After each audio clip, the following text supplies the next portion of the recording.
Hello hi everyone, summer special healthy recipe చేశానండి. ఇట్లా చేసుకుని ఇంట్లో మన ఒంట్లో ఉన్న వేడి కూడా చాలా వరకు తగ్గిపోతుందండి. ఎలా చేస్తానో చూపిస్తానండి.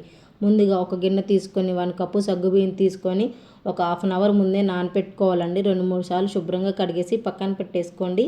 ఇంకా ఆలోపు స్టవ్ ఆన్ చేసి గిన్నె పెట్టేసి 2 టేబుల్ స్పూన్ నెయ్యి వేసుకోవాలండి. నెయ్యి వేసుకొని డ్రై ఫ్రూట్స్ అన్ని బాగా వేయించుకోవాలి. నెయ్యి బాగా హీట్ అయిన తర్వాత హాఫ్ కప్పు జీడిపప్పు, హాఫ్ కప్పు బాదం పప్పు వేసి బాగా ఫ్రై చేసుకోవాలండి. చూసారు కదా, మీడియం మంట మీద గోల్డ్ కలర్ వచ్చేలాగా బాగా ఫ్రై చేసి పక్కన పెట్టేసుకోండి. ఇంకా అదే గిన్నెలో 1 టీ స్పూన్ ఆయిల్ వేయాలండి. చూసారు కదా, అవన్నీ పక్కన పెట్టేసుకొని సన్న సేమియా తీసుకున్నానండి నేను. చూడండి ఎంత బాగుందో, చాలా స్పెషల్గా టేస్టీ, కొంచెం డిఫరెంట్గా చాలా బాగుంటుందండి. ఆయిల్ కొంచెం హీట్ అయిన తర్వాత సన్న సేమియాని తీసుకొని అందులో వేసి గోల్డ్ కలర్ వచ్చేలాగా బాగా ఫ్రై చేసుకోవాలి. చూసారు కదా, ఆల్మోస్ట్ గోల్డ్ కలర్ వచ్చేసాయి. ఎందుకంటే సన్న సేమియా ఊకనే కుక్ అయిపోతుందండి, దగ్గరుండి కుక్ చేసుకోవాలి మనం. అది పక్కన పెట్టేసి వేరే గిన్నెలో స్టవ్ ఆన్ చేసి 1 కప్పు పాలు వేసి 1 కప్పు వాటర్ వేసుకున్నానండి నేను. మీకు కావాలంటే 2 కప్స్ పాలైనా వేసుకోవచ్చు అండి. నా దగ్గర 1 కప్పే పాలే ఉన్నాయి కాబట్టి కొంచెం వాటర్ వేసాను. పాలు బాగా మరిగిన తర్వాత మనం ముందే నానపెట్టుకున్నాం కదండి సగ్గుబియ్యం, అవి వేసేసి ఒకసారి అట్లా గెంటుతో కలిపేద్దామండి. లేదంటే దగ్గర ఉండలైపోతాయి కదా.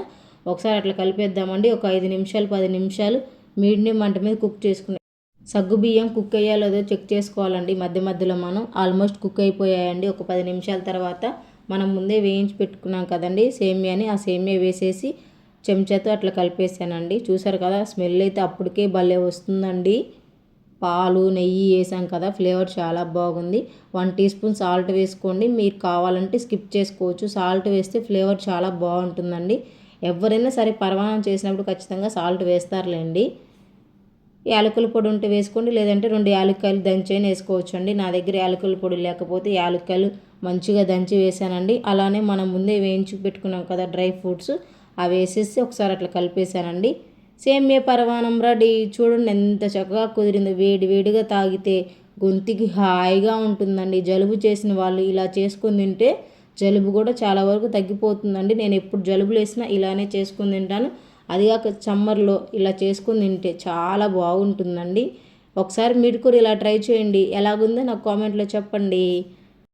సేమ్యా పరం అనేది వేడివేడిగా తింటేనే టేస్ట్ బాగుంటుందండి. బట్ చల్లారిన తర్వాత తిన్నా కూడా టేస్ట్ బాగానే ఉంటుందండి. ఏ మాత్రం దగ్గర కాకుండా అలానే చాలా బాగుంటుందండి. చూసారు కదా ఎంత బాగా వచ్చిందో వీడియో. స్మెల్ అయితే చాలా బాగా వస్తుందండి. మా వీడియో నచ్చితే లైక్ చేయండి. మా ఛానల్ని ఫాలో చేసేయండి ఫ్రెండ్స్.